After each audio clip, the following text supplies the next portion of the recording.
The basic definition of a player is a guy who gets all the girls, guy who gets all the respect, and the guy who's always winning at life. Now, some of these players were born with an edge over you. Some of them were not. But what most guys don't realize is that the majority of players out there are actually self-made. The majority of players in this game that we call life, they got to where they're at not by a stroke of luck, but through a transformation.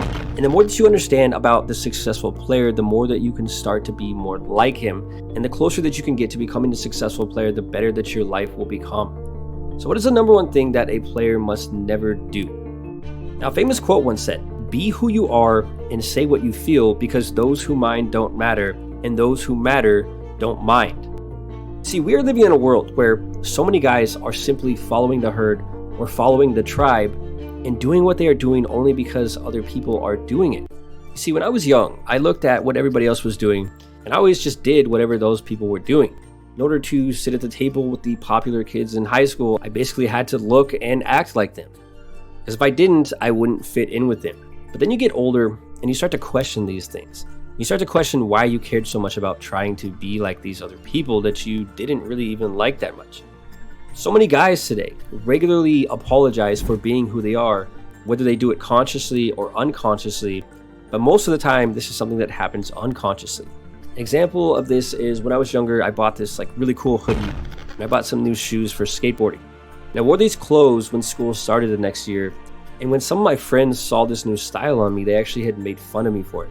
And like a house of cards, sure enough, I came crumbling down, and I quickly gave in to the pressure, and I ended up choosing to wear the clothes that my friends approved of rather than the clothes that I actually wanted to wear. And even though they treated me better, deep down, this decision actually made me deeply unhappy.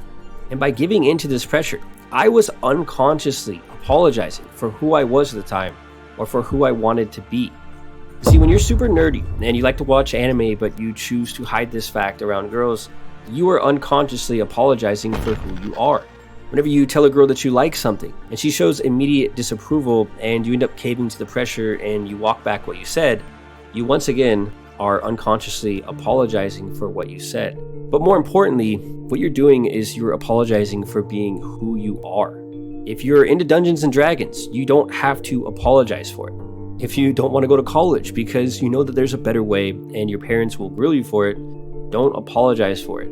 The number one thing that a successful player must never do is apologize for his actions or for his beliefs or for simply expressing and being who he is. You see, a lot of people in this world are not going to like you for who you are. That's just a fact. So never apologize for being who you are. Accept this fact, move on with your life, and never stop chasing excellence. And with that said, you guys are amazing. And until next time, as always, thank you so much for watching.